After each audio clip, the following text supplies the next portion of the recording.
علیکم ورحمۃ اللہ. ایڈوکیٹ اعجاز چغتائی لا consultant hair. آج ہم افطاری کرنے کے لیے احمد بلاک میں اکٹھے ہوئے ہیں اپنے دوست احمد بھائی کی طرف. تو وقت ہے تو میں نے کہا کہ اپنی زندگی کا ایک پرخراش واقعہ جو ہے وہ آپ سے ڈسکس کروں. میں جب ایف ایس سی سے فارغ ہوا تو میرے پاس وقت تھا. اس وقت کو گزارنے کے لیے مجھے کسی نے کہا آپ لائبریری جوائن کریں. لائبریریز میں انہوں نے مجھے کہا کہ جی دیال سنگھ کالج کی لائبریری بڑی خوبصورت ہے. میں وہاں چلا گیا تو وہاں پہ ایک بہت بڑی الماری تھی جہاں پہ سائیکالوجی اور سائیکائٹری کی کتابیں تھیں.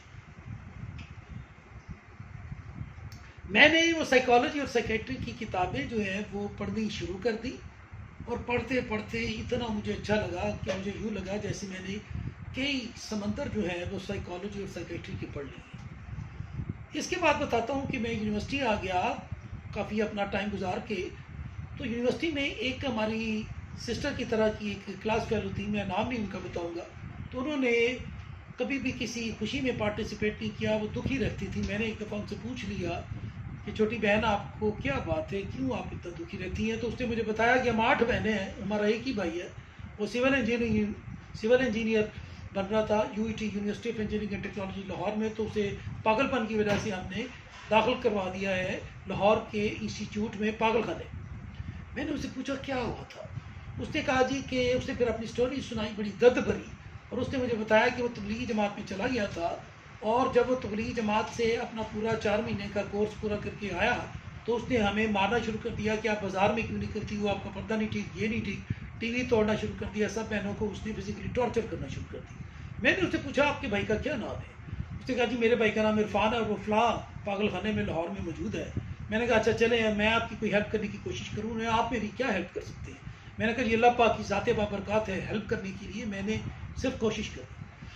قدرت کا کرنا یہ کہ میں جناب اس سائیکائٹرسٹ کے پاس پہنچ گیا جس کا نام تھا بی بی فرزانہ, اور وہ ڈاکٹر تھی, سائیکائٹرسٹ تھی, اور اس کے زیر علاج تھا وہ لڑکا عرفان جو کہ سول انجینئرنگ کر رہا تھا یو ای ٹی سے. میں نے اس کو ایک اپلیکیشن دی کہ میں نے ملاقات کرنی ہے. میری ملاقات کی اپلیکیشن الاؤ ہو گئی, اور میں نے اس کو ایک سوال پوچھا کہ اس بچے کا, اس لڑکے کا کیا مسئلہ ہے. تو اس نے مجھے ایک لفظ بولا اور مجھے فارغ کیا. اس انگریزی کا لفظ تھا وہ CHOLIC, کولک, کہ یہ کولک ہو گیا ہے. اب اس کو یہ تو پتہ نہیں تھا کہ میں MSc PhD لیول تک کی کتابیں جو ہیں وہ انگریزی کی ساری پڑھ چکا ہوں.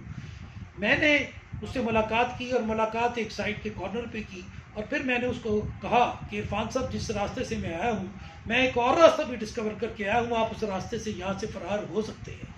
اور چونکہ آپ نے 2 سال کر لیے ہوئے انجینئرنگ کے, تو ہماری ملاقات اگلی جو ہے وہ یونیورسٹی کے اندر ہوگی.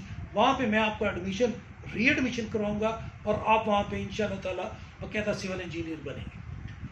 کرنا قدرت کا, وہ میری ساری باتیں بڑے غور سے سنتا رہا. اس کی آنکھوں میں ایک ٹوئنکل آئی, ایک چمک آئی, اور اس کی ٹوئنکل نے, چمک نے مجھے گویا زندگی دی. اور وہ لڑکا ہمت کر کے سچ مچ وہاں سے اسکیپ کر گیا, نکل گیا. اس کے بعد یونیورسٹی میں, ہاسٹل میں, فلاں کمرے میں ہماری میٹنگ سیٹ تھی, چونکہ میرا یو ٹی میں آنا جانا تھا اس دور میں. تو وہاں پہ ہماری سیٹنگ ہو گئی. وہاں پہ اس کا, لڑکے کا جو ہے وہ ایڈمیشن جو ہے دوبارہ سول انجینئرنگ میں ہو گیا. اس کے بعد ظاہر ہے میں یونیورسٹی سے فارغ ہو گیا. مجھے نہیں پتا, یقین رکھتا ہوں رب کائنات کے خزانوں سے کہ وہ لڑکا عرفان جو ہے وہ الحمدللہ باقاعدہ طور پہ بن گیا ہوگا سول انجینئر, اور اس کو بنے ہوئے بھی کافی عرصہ گزر گیا ہوگا. یہ باتیں آپ سے اس لیے کر رہا ہوں کہ یہ جو مولوی صاحبان ہیں یہ لوگوں کی طبیعت کے مطابق ان کو دوائی دیا کریں. ان کو دیکھ کر کے ان کے مزاج کے مطابق ان کی جو مائنڈ میپنگ ہے, جو مائنڈ کا سلسلہ ہے, اس کو چلایا کریں.